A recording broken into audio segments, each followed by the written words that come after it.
Hello friends, সবাই কেমন আছেন? আশা করি সবাই অনেক ভালো আছেন। আজকে আমি আপনাদের দেখাবো কীভাবে আপনার ইউটিউব চ্যানেলের প্লেলিস্ট তৈরি করবেন। সো প্লেলিস্ট তৈরি করার জন্য প্রথমে আপনি আপনার মোবাইলে ক্রোম ব্রাউজারে চলে যাবেন। ক্রোম ব্রাউজারে যাওয়ার পর এখানে সার্চ বারে লিখে ক্লিক করবেন youtube.com। সো youtube.com লেখার পর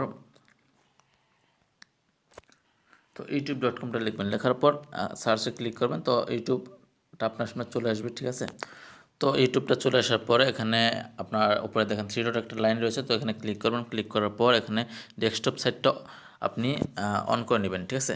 তো দেখেন আমার মোবাইলে এখানে ডেস্কটপ মোডটা অন হয়ে গেছে, ঠিক আছে? তো একটু লোড নিচ্ছে একটু। সো দেখেন আমার এখানে ডেস্কটপ মোডটা অন হয়ে গেছে। ডেস্কটপ মোডটা অন হওয়ার পর আপনি এখানে দেখেন আপনারা উপরে একটা চ্যানেলের লোগো রয়েছে। এই চ্যানেল লোগোটাতে আপনি ক্লিক করবেন। তো চ্যানেল লোগোটাতে ক্লিক করার পর এখানে দেখেন ইওর চ্যানেল বলে একটা অপশন আছে, তো আপনার ইওর চ্যানেলে ক্লিক করবেন। তো ইওর চ্যানেলে ক্লিক করার পর দেখেন আপনার সামনে আপনার চ্যানেলটা শো করছে। শো করার পর এখানে দেখেন কাস্টমাইজ চ্যানেল বলে একটা অপশন আছে, তো কাস্টমাইজ চ্যানেলে আপনারা ক্লিক করবেন। কাস্টমাইজ চ্যানেলে ক্লিক করার পর আপনার সামনে আপনার ওয়াইটি স্টুডিওটা ওপেন হবে। তো দেখেন আমার এখানে ওয়াইটি স্টুডিওটা ওপেন হয়েছে। ওপেন হওয়ার পর এখানে দেখেন সাইডে অনেকগুলো অপশন রয়েছে, তো এখানে দেখেন 3 নম্বর যে অপশনটা রয়েছে এখানে ক্লিক করবেন। তো এখানে দেখেন আপনার কন্টেন্টগুলো চলে আসবে। তো আপনার এখানে ভিডিওর মধ্যে যে ভিডিওগুলো আপনি প্লেলিস্টে অ্যাড করবেন সেই ভিডিওগুলো সিলেক্ট করবেন, ঠিক আছে? তো ধরেন আমি একটা ভিডিও আপনি এখানে ক্লিক করলাম। তো ক্লিক করার পর এখানে উপরে দেখেন একটা অপশন আছে অ্যাড টু প্লেলিস্ট। তো আপনার অ্যাড টু প্লেলিস্টে ক্লিক করবেন। অ্যাড টু প্লেলিস্টে ক্লিক করার পর এখানে ক্রিয়েট প্লেলিস্ট চলে আসছে। তো ক্রিয়েট প্লেলিস্টে আপনারা ক্লিক করবেন। এখানে ক্রিয়েট প্লেলিস্টে ক্লিক করার পর এখানে দেখেন দুটো অপশন রয়েছে, নিউ প্লেলিস্ট এবং নিউ ব্রডকাস্ট। তো আপনি এখানে নিউ প্লেলিস্টে ক্লিক করবেন।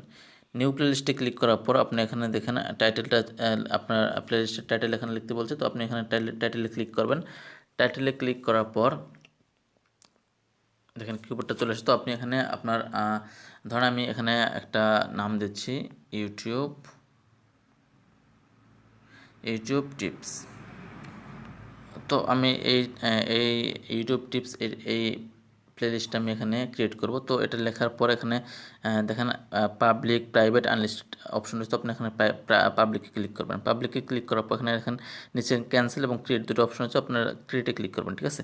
তো ক্রিয়েটে ক্লিক করার পর দেখেন আপনার এখানে প্লেলিস্টটা এখানে সেভ বলে একটা অপশন আছে, সেভে ক্লিক করবেন, ঠিক আছে? তো দেখেন সিম্পলি আপনার প্লেলিস্টটা এখানে অ্যাড হয়ে যাবে, ঠিক আছে? সো এই ভিডিওটা আপনার প্লেলিস্টে অ্যাড হয়ে গেছে। তো এখানে দেখেন উপরে প্লেলিস্ট একটা অপশন আছে, তো প্লেলিস্টে ক্লিক করবেন আপনি।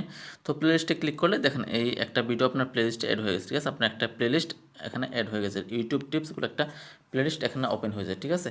তো এইভাবে সিম্পলি খুব সহজ, এইভাবে আপনারা 2023 সালে নতুন নিয়মে এভাবে আপনার প্লেলিস্ট তৈরি করবেন ইউটিউবে, ঠিক আছে? আগে সিস্টেমটা অন্যরকম ছিল, বাট এখানে 2023-এ নতুন ইউটিউবে নতুন আপডেট হওয়ার পর এখানে প্লেলিস্টের সিস্টেমটা একটু ডিফারেন্ট হয়ে গেছে, ঠিক আছে?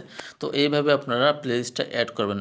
আপনারা যে ভিডিওগুলো আপনি আপনার যে ভিডিওগুলো আপনি প্লেলিস্টে অ্যাড করতে চান, জাস্ট আপনি এখানে ভিডিওতে ক্লিক করলে আপনার যতগুলো ভিডিও রয়েছে চ্যানেলে সবগুলো ভিডিও আপনার এখানে শো করবে, ঠিক আছে? তো যে ভিডিওগুলো আপনি প্লেলিস্টে অ্যাড করবেন সেমভাবে আপনার প্রত্যেকটা এখানে টিক দিয়ে আপনি প্লেলিস্টে অ্যাড করে নেবেন, ঠিক আছে? তো এইভাবে আপনার প্লেলিস্ট অ্যাড করবেন এবং প্লেলিস্ট তৈরি করবেন, ঠিক আছে? তো এই ছিল ভিডিওটি ভালো লাগলে একটি লাইক করবেন এবং সাবস্ক্রাইব করে আমাদের পাশে থাকবেন। তো ভালো থাকুন, ভালো রাখুন আপনার চারপাশে। ধন্যবাদ সবাইকে।